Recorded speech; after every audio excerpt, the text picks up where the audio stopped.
Today we are looking at section 5.5, which is more applications of the fundamental theorem of calculus. We're going to look at some integration techniques, or your first integration technique, and really the only one you're going to use in Cal 1. You have to be able, integration is much trickier than differentiation. You have to be able to kind of recognize what you have and then take advantage of it that way. So let's look at this called the substitution method, and I just call it moving furniture. So integration is tricky. All you have is the antiderivatives on your sheet, and until Cal 2. So you'll find you need to work the integration problems in this section. You have to be creative, and you have to think about them ahead of time because they're not going to fall exactly on the table, but they'll have some sort of trick. It's almost like a little Sudoku puzzle or a little sort of, crossword or something that you have to determine before you can work the problem. Okay, so let's go ahead and look at the application. All right. So if you had in front of you, and especially when you're doing the homework or when you're working, I would recommend that you have that integration table in front of you. And what you might notice about this table is that, and this is under course documents online, that notice it's always using a U, f of u, du. Do y'all see that? And it's using u a lot, and then up in the derivatives it had u prime, and that was sort of this implied chain rule that was happening, meaning that the antiderivative of for example, the inverse cotangent, or the arc cotangent of u is, you have to look at u and think about what it is and take its derivative also, and then you do u prime over 1 plus u squared, take the opposite of that. Okay, well, the same sort of idea happens here in differentiation. So let me see if I can get this to move over. In integration. Okay, so I'll be here at 5.5, and I'm going to look at the first problem then. And so if I look at my table, this does not really look like any of them. But if I make a substitution in u, I may be able to get it to look like one of them. So let me show you. First of all, you should recognize that if you ever have a constant in front, you can just pull that out. It can just tag along like that. And so you have 7x minus 2 to the negative 5 dx. And now, if we make what's called a U substitution, which means if I let u equal 7x minus 2, and then I take the derivative of that with respect to x, then du will equal 7 dx. Okay? So what I'm going to do is I'm going to replace u, or 7x minus 2, with u. Now I'd also like to replace dx. So if I solve this equation for dx, you'll see that I can do that. And I can divide both sides by 7, and I see that du over 7 is equal to dx.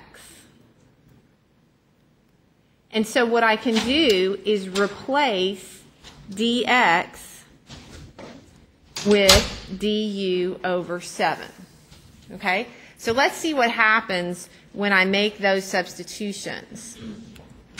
I still have the 28 out in front. I have the antiderivative. I have, instead of 7x minus 2 to the negative 5, I have u to the negative 5. And instead of dx, I have du over 7. Now this 1/7 is just a constant, which I can bring out in front. So this is 28 over 7, antiderivative u to the negative 5 du.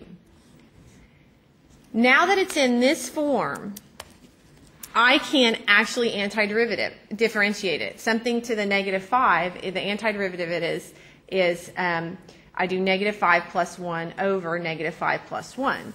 So this is 28/7 u to the negative 5 plus 1 over negative 5 plus 1.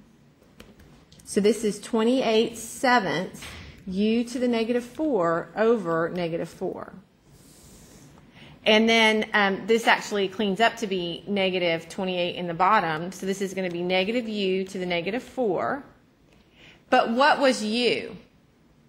Well, u was 7x minus 2. So that's going to go right in there for u, right? And so we will get, the answer is negative 7x minus 2 to the negative 4 plus c. That is your answer.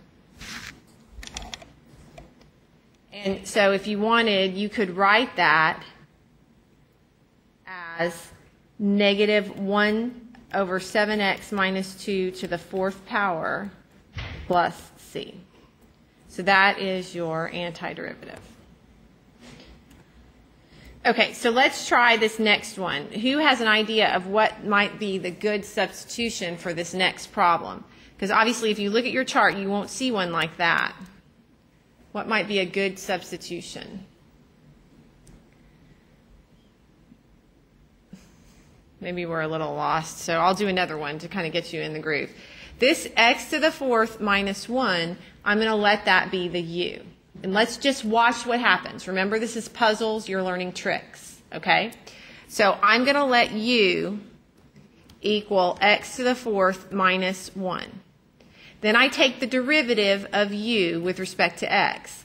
So the derivative will be 4x cubed, but I have to say dx because I'm taking the derivative with respect to x. So because normally I would do du dx, but I'm going to put that dx over here, like kind of like cross multiplying it. And the minus 1 cancels.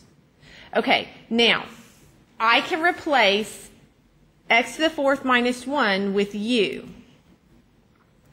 Okay? But notice that I also have an x cubed and a dx. See, look, isn't that great? So I'll be able to solve for x cubed dx if I just divide both sides of this expression by 4. So if I divide this by 4, I have that du over 4 is equal to x cubed dx. So where I see x cubed dx, I will write du over 4. Where I see x to the 4th minus 1, I'll put in a u. Now I've made this a very clean problem. This is going to be u squared times du over 4. Because I did x cubed dx, I did du over 4. X to the 4th minus 1, I put in a u. And since it's multiplication, I can just put it in any order. All right, now I can pull the 1/4 out in front because that's just a little tag-along guy. Now I know how to integrate u squared, right? What's the antiderivative of u squared?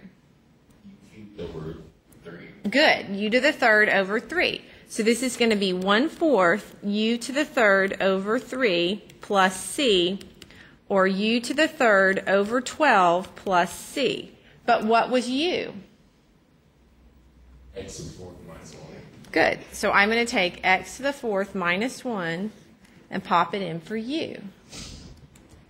And so I get x to the 4th minus 1 cubed over 12 plus c.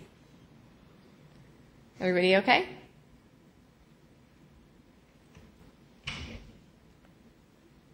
Okay. So now you've seen 2 problems. When you look at this problem, you could look all day long at the chart and it's not there. There's not a chart. There's not an exact antiderivative for this. So you're going to have to make a substitution. Sometimes you'll make the wrong one and you'll have to do it again. Does anybody want to take a guess at what the correct substitution might be for this problem? Square root of 1 minus root cubed. Okay, I like part of what you said. If we use the square root, yeah, I think 1 minus r cubed would be better, because if we did the square root, we'd have a chain rule in our derivative and it would be kind of messy. So you kind of want to do this most simple that you can. Okay, so I'm going to let u equal 1 minus r cubed. Okay, so what is du? Robinson, what will du be?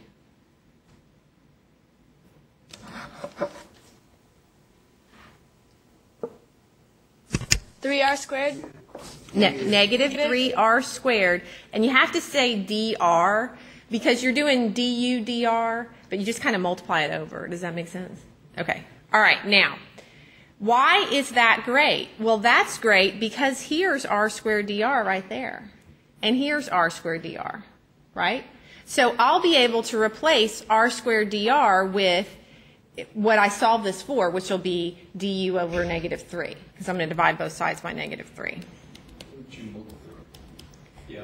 Okay, so du over negative 3 is r squared dr. So I'll replace r squared dr with du over negative 3. Now, I'll replace 1 minus r cubed with u. Okay, I'm going to do a little bit of cleaning.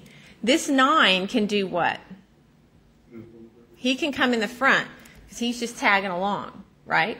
And it turns out that this negative 1/3 gets to come in front too because it's just tagging along.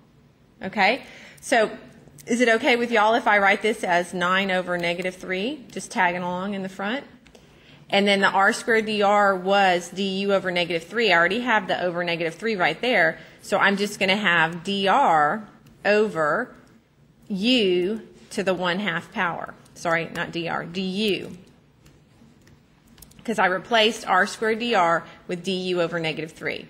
Put the negative 3 out in front because it's just a constant that's tagging along, and then the du is right there. Okay, and then I can write this as negative 3 antiderivative u to the negative 1/2 du. Right? So I'm going to add 1 to the exponent, so I'll have negative 3 u to the negative 1/2 minus 1, which is 1/2, put it over it, which is 1/2, and then plus c. And then finally, when I flip this up, it's going to be negative 6 square root of u plus c, but what was u? Right, so this is negative 6 square root 1 minus r cubed plus c, because we just replaced what u was. Okay? Okay. All right, number 4 is another, remember, just think of these as little puzzles. They're tricky. They can be tricky. All right, but if you look at your sheet, you know that you don't have one that has cosecant squared 2 theta, cotangent 2 theta. But if you look at the sheet, you do have an antiderivative for cosecant squared u du, right? And so wouldn't it be interesting, we also know, let me see what else we know, that the derivative of the cotangent is negative cosecant squared u times u prime. So if I make the substitution, if I let u equal cotangent 2 theta, okay, then du is equal to what? What is the derivative of cotangent 2 theta?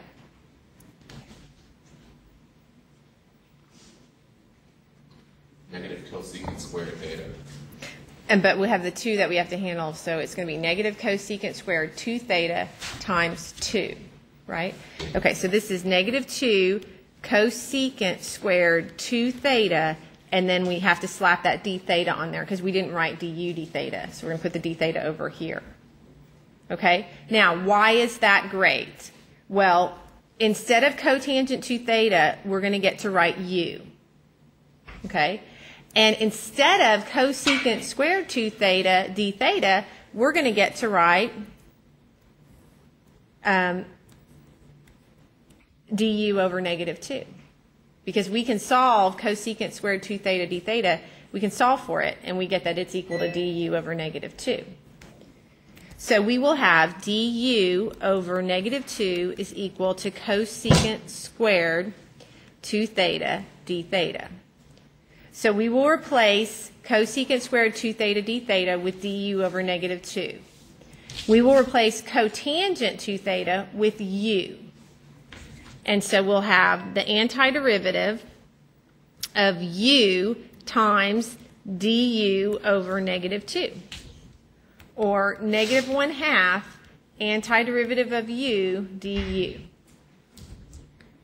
This is negative 1/2 times u squared over 2 plus c, which is negative u squared over 4 plus c.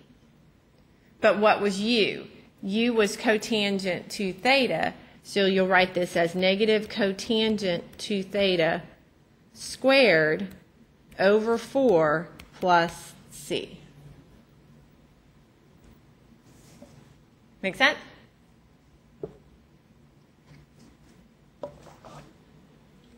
Okay, so now we're looking at the antiderivative of the square root of 3 minus 2s ds. So the u substitution here will just be u equals 3 minus 2s ds. Oh, sorry, just, okay, 3 minus 2s, that's your u substitution. Then your du is just the derivative of this. What is the derivative of this? Negative 2, and we have to write ds because we're differentiating with respect to s. Okay, now this is good because we're going to plug 3 minus 2s, we're going to use u for that, and then instead of ds, we're going to plug in what? Good, du over negative 2 is equal to ds. So that is what we'll use there. All right, so let's see if we can do the integration. So this will be the antiderivative. Instead of the square root of 3 minus 2s, we'll just write the square root of u. Instead of ds, we'll write du over negative 2. Remember the negative 1/2 just tags along. So I'm going to have negative 1/2 antiderivative. U, I can think of that as to the 1/2 du. All right, now we're integrating. So it's kind of yucky because we're doing both things. We're differentiating for the u substitution, and then we integrate once we simplify. Do you see what I'm saying? It's real easy to confuse these.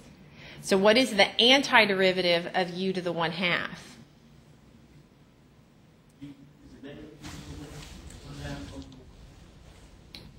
Okay, we add 1 to the exponent. So you see, you're differentiating. But at this point, we're integrating. Okay, so what is the integral? You add 1 to the exponent and put it over it. So it's u to the 3/2 over 3/2. Y'all with me? So we have negative 1/2, then we have u to the 3/2 over 3/2 plus c. And yeah, we can flip this. And so this will be negative 1/3 u to the 3/2 plus c. But what was u to the 3/2? I mean, what was u? 3 minus 2s. So this is negative 1/3, 3 minus 2s to the 3/2 plus c. Could you scroll up? Yes.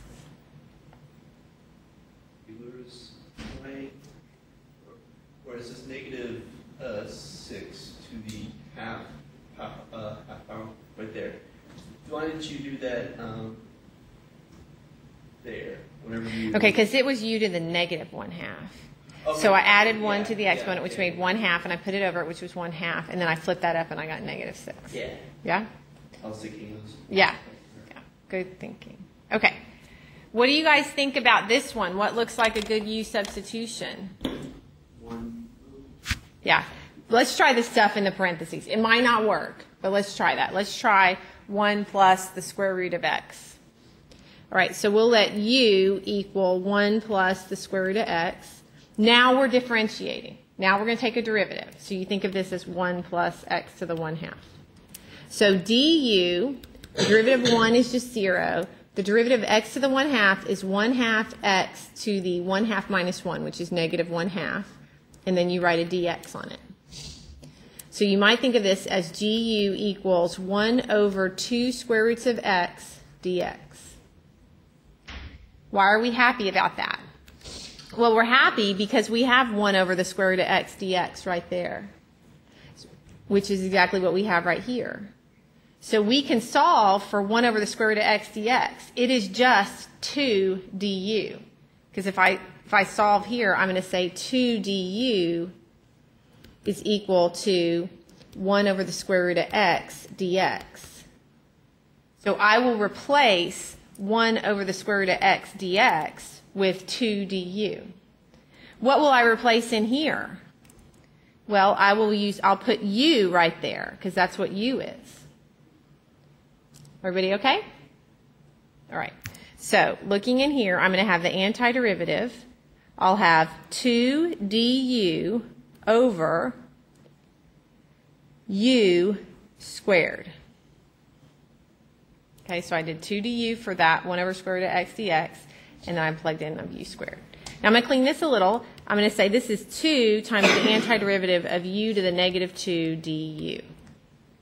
Now I'm ready to integrate.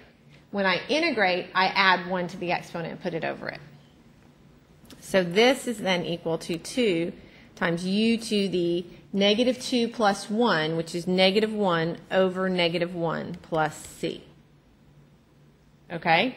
Now, u to the negative 1, what was u? U was 1 plus the square root of x.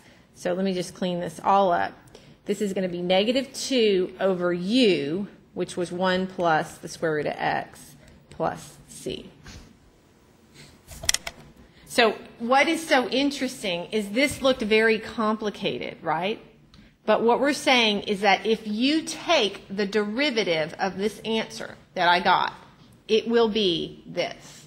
So you'd have to do, you'd have to do some work if you would get there. Okay? All right. Because remember, this is the antiderivative. This is the function that has this as its derivative. Okay. Holy cow. Look at that one.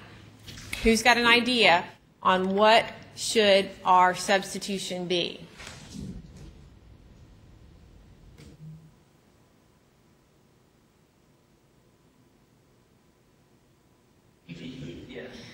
Let's do e to the square root of x plus 1, because then we'll just have secant squared u. And we actually know the antiderivative of secant squared u. If you look at your table, the antiderivative of secant squared u is tangent u. Tangent has as its function, as its derivative, secant squared. So if you have secant squared, you want to get back up to the function that has that as its derivative. It's tangent. Okay, so let's see if that will help us. If we let u equal e to the square root of x plus 1, what we're hoping is we'll get rid of a lot of this junk too when we take the derivative. So let's see what happens. The derivative of e to the square root of x plus 1. Well, remember the derivative of e to the u is just e to the u times the derivative of the u. So this is e to the square root of x, and so we have to differentiate x to the 1/2, which is 1/2 x to the negative 1/2. And then this will be dx. Okay, so this is du is equal to e to the square root of x times 1 over 2 square root of x dx. Well, look at this. That is exactly what you have. This e to the negative, that means put it up in the top, which is right there. And then 1 over square root of x is right there. It's almost exactly what you have, except that, and you've got the dx. What do we have that's too much? We've got that 2 that will move over. So we'll say 2 du, and if we want to be really clever, e to the square root of x is the same as e to the negative square root of x if we put it in the denominator. So this is 1 over the square root of x e to the negative square root of x dx. Okay, and so now we can make that direct substitution for all of that junk. We can say 2 du is all of that junk. And so then here are, instead of e to the square root of x plus 1, we're just going to put u. Okay, so we will have antiderivative secant squared u, and then we ended up with 2 du for all the yellow stuff. So this is 2 times the antiderivative of secant squared u du. And the antiderivative of secant squared is tangent. So this is 2 tangent u plus c. But what was u? U was e to the square root of x plus 1. So this is 2 tangent e to the square root of x plus 1 plus c. So what I'm telling you is if you took the derivative of this function now, it would be this messy thing here, 1 over square root of x, e to the negative square root of x, secant squared, e to the x plus 1. And you can probably convince yourself of that because of the chain rule. You can see that it would be that. Okay. Now, I put number 17 here as a little reminder. Number 17 is going to help us do number 8. But we're going to have to do some substitutions and some recognition of how we can make 8 look like number 17. Right? This is very common in engineering. You don't know, you don't have exactly what you need, but if you massage and change it a little bit, you can get it to be just like the formula that is on the book or the internet or wherever you found the formula. Okay? So how can we make number 8 look a lot like number 17? Well, the first thing I can do is factor the 5 out because I don't need to worry about that. That's just tagging along. All right? And then I would have dr over. Instead of 9, I could write 3 squared. Do y'all agree? And instead of 4r squared, I could write that as 2r squared. Everybody okay? Yeah? Now I'm almost there. What is u?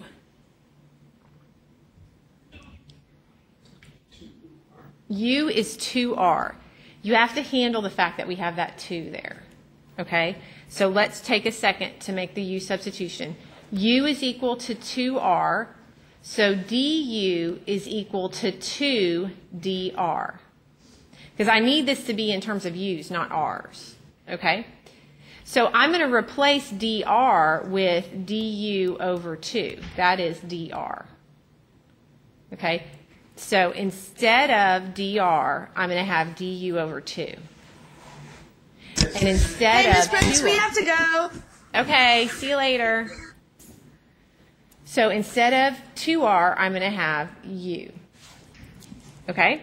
So I've got this 5 out in front. Now, I would like to put it over 2.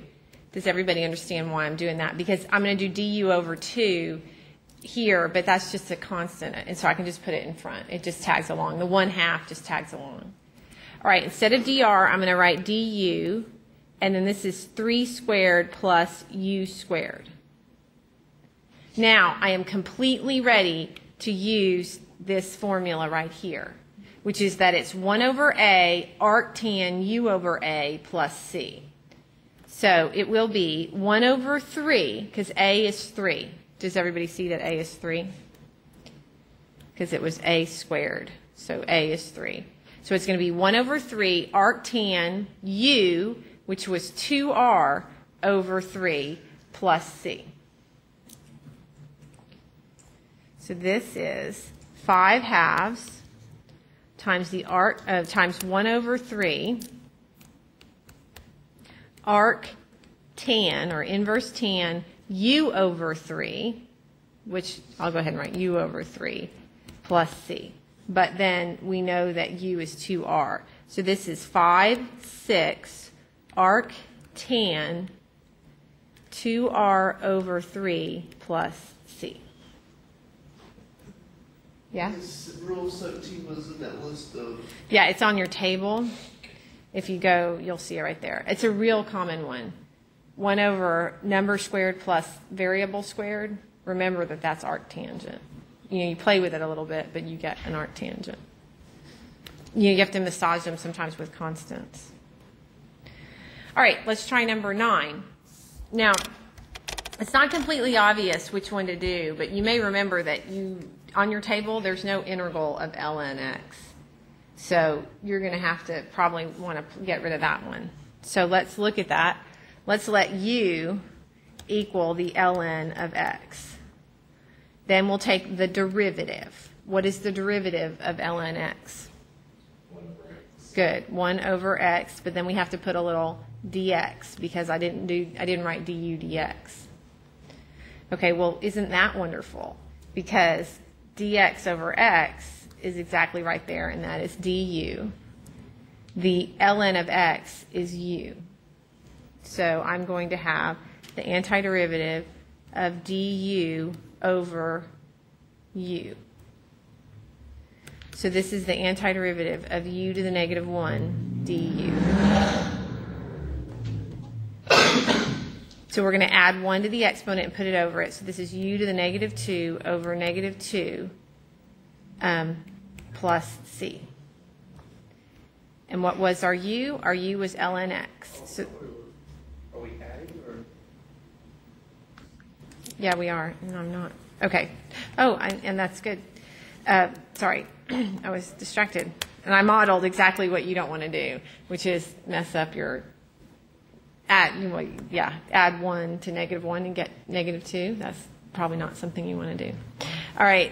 Sorry, my mind was distracted by the noise. Yeah. U to the negative 1 du. Do you guys remember what the antiderivative of du over u is? What function has as its derivative 1 over u?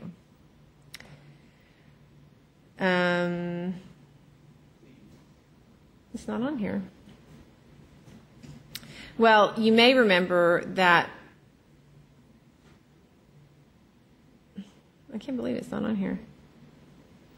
You may remember that the derivative of 1 over x, where is that? Do we have a derivative of 1 over x?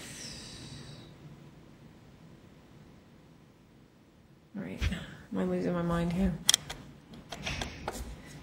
Why is it not here? On the other sheet?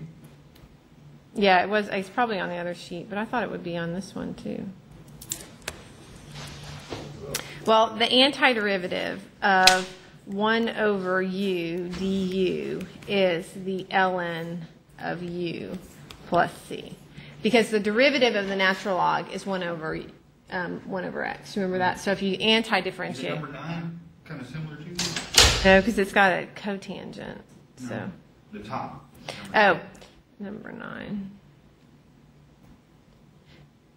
Yeah, like the derivative of this is 1 over that. It's just unfortunate that they didn't say the antiderivative of that is the ln. You know, they didn't go backwards. Yeah, they did kind of give it to you in number 9. Good. Okay, so we can see that this is just going to be the ln of u du. This is a really, ln of u plus c. But what was u? Well, it's a weird one. U was the ln of x. So our answer is actually the ln of the ln of x plus c. So it's a confusing one. I'm sorry. Okay. So let's try this next one. Okay. Who has an idea on a substitution? It feels good to do 1 minus x squared, but man, that inverse sign, that inverse sign, do we have something? Let's see what we have for inverse sign. We don't have an antiderivative, but what is the derivative of the arc sine? Well, that's kind of nice because it's got a square root, 1 minus u squared in it. Yeah. So the derivative of the arc sine, so the derivative of the inverse sine, let me just write that down. The derivative with respect to x of the inverse sine of u is u prime over the square root of, what did it say? 1 minus u squared. Right? Okay, so if we let u equal the inverse sine of x, then the derivative is, this is the u they mean here, don't get too confused, but the u prime there is just going to be 1. So the derivative is 1 over the square root of 1 minus x squared, and then we have to have a dx. How come we couldn't use number 31? Okay, how come we could not use number 31? That's the hyperbolic sign. We haven't even learned that function yet. Because of H. Yeah. I was just thinking. I know, the -1. It's unfortunate. This table would look a lot better if it just said sine -1u. You would feel better, wouldn't you? And this is cosine -1u. Yeah, the arc, it uses the arc words instead of the -1. You could go in there and, kind of write it up. Yeah, you haven't even learned, you won't learn about the hyperbolic functions until Cal 2. You'll learn about the hyperbolics and the inverse. So 25 through 36 will not be in this course. They will be in the next course. Okay. Yeah, the little h there is what you know is not there. Okay. All right. So why are we happy? Well, we're happy because 1 over the square root of 1 minus x squared dx is exactly this junk right here. So we get to use du. And instead of inverse sine of x, we get to use a u, right? Oops. Okay, so this cleans up real simply. It's going to be antiderivative of u du. Do you see that? Because u is that part. Oh, u squared. Just messing with you. U squared, and then that over that is du. Everybody okay? All right, so we'll add 1 to the exponent and put it over it, because now we're integrating. So this is u cubed over 3 plus c, which is equal to the inverse sine of x cubed over 3 plus c.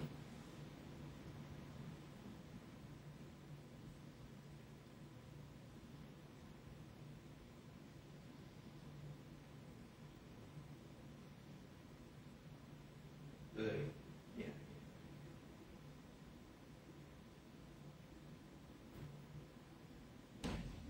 So where did the du go? When you integrate, the du disappears. Oh, yeah. So when you actually do that act, this interval sign goes away and the du goes away. Good question. You all okay? I mean, I can't stress how much you need to be practicing this. I hope you're all the way up to 5-4 in your homework. Because it's not obvious. I mean, you're differentiating and integrating in the same problem, which is very funky. Okay, this is a trig substitution, this particular problem. Recall, right? Let's recall. The double angle formula for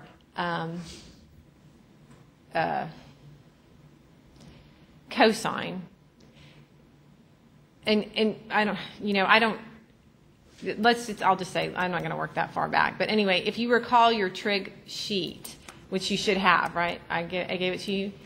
If you look on there, you'll see one that's called Wayne Duncan's favorite formula. When I created the trig sheet, I asked all the instructors around the campus what their favorite trig formulas were, and Wayne told me that this was his. And it's his because it just shows up enough to where it's worth memorizing. Okay, and it is true that sine squared x is equal to 1 minus cosine 2x over 2. And the other thing that's true is that cosine squared x is equal to 1 plus cosine 2x over 2. Okay, I'm not going to go through the proof of these, but we did it in trig, and it goes from, it's kind of a combination of the Pythagorean identity and a double angle formula. You can get there, I promise. These are true statements. And so what happens is you're able to replace sine squared x with 1 minus cosine 2x over 2. All right, and so we can write this as the antiderivative of 1 minus cosine 2x over 2 dx. And that 1/2 is just tagging along. That divided by 2 is just tagging along, so we can bring it out in front. And this is just going to be the antiderivative of 1 minus cosine 2x dx. All right, what is the antiderivative of 1? Just x, right? So you'll have 1/2, and this is going to be x. What is the antiderivative of the cosine of 2x. If you pulled out the 1/2, then why is the 1 still on there? Because it's really not 1, it's 1/2. The 1/2 divides into both of these. Oh, so it's like 1/2, like.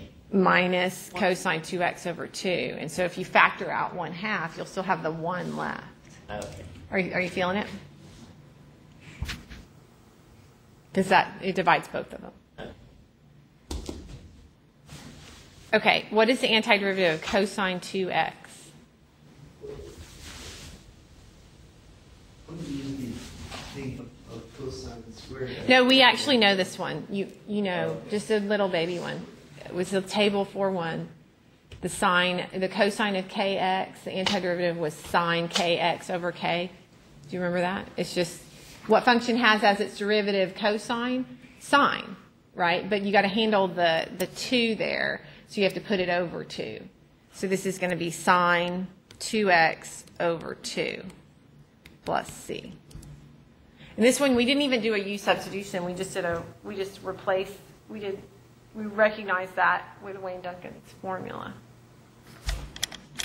So you could write this, if you want to distribute the 1/2, as x over 2 minus sine 2x over 4 plus c. All right, let's look at another one. The antiderivative of cosine squared x dx. Well, according to just a minute ago, Wayne Duncan's formula, cosine squared x is equal to 1 plus cosine 2x over 2. So this is going to be very similar. We're going to have the antiderivative of 1 plus the cosine of 2x over 2. So again, I'll factor 1/2 out, but I'll still have 1 plus the cosine of 2x dx. Now I'm ready to antidifferentiate. The antiderivative of 1 is x. The antiderivative of cosine 2x is sine 2x over 2. So this problem is very similar to the previous one. And then plus c. So you have x over 2. Would that one not be negative from cosine to sine? No, if you were differentiating, the derivative of the cosine is negative sine. But if you're integrating, the integral of cosine is positive sine. Okay. One way to remember that is sin, sine integrates negative, not cosine. You see what I'm saying? Yeah. So we were integrating the cosine, and that's positive. Okay. So the reason that you have a minus on this one is from that formula. In the formula, there's a minus there for sine squared. Okay, and so then I think this is the last problem. Yeah. The sine 2x. Oops, yes, thank you. Okay, now we have these initial value problems, which are always fun, right? We're going to do the antiderivative, and then we're going to use the information that's given to find c. So the antiderivative of 12t times 3t squared minus 1 to the third power dt. All right, so this one is not an obvious one to integrate. I mean, if you were like a total glutton for punishment, you'd have to multiply that whole thing out and use the distributive property and all that. Okay, and that would be crazy. All right, so how about let's let u be that stuff. Does that feel good? All right, so u equals 3t squared minus 1. Now we're going to take the derivative of u. So du is equal to 6t, right, dt. Okay, are we happy about that? Pretty happy, because here's a t dt, and here's a t dt, right? So all we have to do is solve for t dt. Well, t dt is just du over 6. Right? So I will replace t dt with du over 6. And the 12 will tag along in the front, and so will the du over 6 is 1/6 of du, so that divided by 6 will tag along 1/6. And then I'll have u cubed du. Everybody okay? All right, and then 12 over 6 is 2, antiderivative u cubed du. Now we integrate, which is where we add 1 to the exponent and put it over it. So this is 2u to the 4th over 4 plus c. So this is 2 times 3 squared. I'm going to reduce the 2 and the 4. Okay, so this is 3t squared minus 1 to the 4th over 2 plus c. Right? But they told us that s of 1 equals 3. And this is, if this is ds dt, this is s. So we know that s of 1 equals 3. And so we'll use to find c. Okay, so this is going to be 3 times 1 squared minus 1 to the 4th power over 2 plus c equals 3. All right, so this is going to be 3 minus 1, which is 2. 2 over 2 is 1. So 1 plus c. Is the whole thing to the power of 4? Do we do 2 to the power of 4 first? Okay, I'll do 1 here. Oh, you're right. You're right. Okay, so 1 squared, and then 3 minus 1 is 2. So it's 2 to the 4th over 2 plus c equals 3. And 2 to the 4th is 16 divided by 2, so that's 8. Plus c equals 3, so c equals negative 5.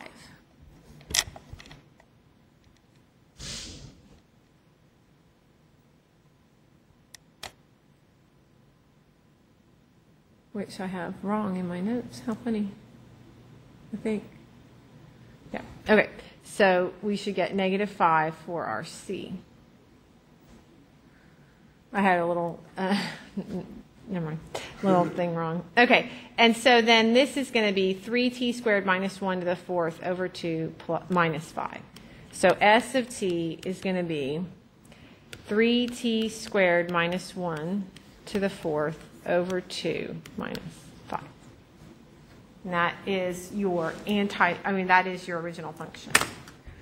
I cannot stress how important it is to practice this. I am good at these because I have done them. I had no idea how to do them when I first learned it. I was completely confused by the substitutions and the 1/2 that came out in front and all of that. And I'll tell you that I've tried to be very articulate in what I'm doing. But if you're anything like me, you might want to watch the video again and write the problems and say, okay, here's what she's doing, and then practice, practice, practice. Or you could be really like me and blow it off and not do very well on the test and figure it out 10 years later when you have to teach it to someone. But don't be me, right? Don't be me. Be a new, be Gail 2.0. Be the one that figures it out with the video. Maybe that's my reasoning. I don't know. Okay, so I'll see you guys later.